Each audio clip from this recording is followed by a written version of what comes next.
Dear Diary, even though my husband and I are not in constant contact with each other, I do believe that there are times when God will allow me to see that He is indeed working on the other side of my prayers. I think, as standards, or at least for myself, there are times when we pray and when we fast for our husbands, and we feel like God is not hearing us or God is not moving as fast as we would like Him to. And so for me, I'm so grateful to God because every now and then He will give me a glimpse of exactly what He is doing on the other side of those prayers. And so, not for me to boast or for me to be glad for the things that my husband is going through, but for me to see that God is indeed chipping away at that hardened heart and trying to replace it with a heart of flesh that he can hear the word and the word will fall on good ground, and that He is putting him in a place of surrender, slowly but surely. And so that might look like, for my husband, I see him going through a lot of financial loss, that I have heard about, and he has actually told me about. He's also gone through several vehicles, like several accidents and things that have happened to his vehicles that require him to get a new vehicle. He's also had some health problems and some dental issues, loss of his business, his self-employment, loss of career, many losses of friendships that were saved, and Christian influences that he has let fall by the wayside, of course, because he doesn't want to hear, what God has to say about his situation. So loss of friendships, loss of relationship with his children. He still communicates with our children, but it's not the same as what it would be without the guilt and without the shame. Loss of relationship with his parents, who were not just his parents, but so much more than that, his pastor and his first lady also. Loss of relationship, especially with God. Before my husband walked away from his family, he walked away from his God.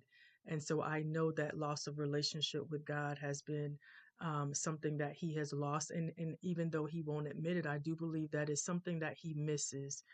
Every now and then he is coming to church, or he was coming to church, but we have not seen him in a while in service.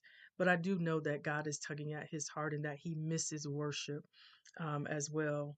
And my husband has been constantly moving from place to place, city to city, almost like someone without a home. And I do know that, again, he left his home with God. He walked away from God and he walked away from his family. And I do believe that there is a loneliness there that God allows me to see. And oftentimes he refers to the world as, this world is so cold. But his choice, because of pride and because of some other things, is still the world. He has not surrendered completely to God yet. And so every now and then, God allows me to see that He is moving. But unfortunately, all of us have our rock bottom. All of us have this place that we get to before we're ready to completely surrender ourselves to God. I know that for the prodigal son in the book of Luke, he came to himself in the pig pen, in a place where he never would have thought in a million years he would have ended up. For Jonah, Jonah ended up in the belly of a fish, before he was ready to surrender to God and stop running from God's purpose and plan for his life. And then also Saul, God had to knock Saul down off of his high horse. And he blinded him for 3 days and made him sit still, or I'm not sure if it was 3 days, but he made Saul sit still for a while before he allowed those scales to be removed from Saul's eyes. And so I don't take joy in the things that I know my husband is going through, but I have to be very intentional not to sabotage my own prayers. If my prayer is, God, do what you need to do in order for my husband to be surrendered and fully serve you, fully be faithful to you, and never look back, then I can't turn around and then ask God to also remove the things that are helping my husband to do just that. And so I know that sometimes it's going to look worse before it starts getting better. But I do trust God with my husband, and with what God knows is best for him to get him to that place, because God won't override his will. God will allow him to come to that decision for himself. But God knows the day and he knows the hour when my husband will surrender and lay down his will in place of God's. And so I'm grateful for the work that God is doing. And though it may not be my timing, I know that when God is done, that it will be done.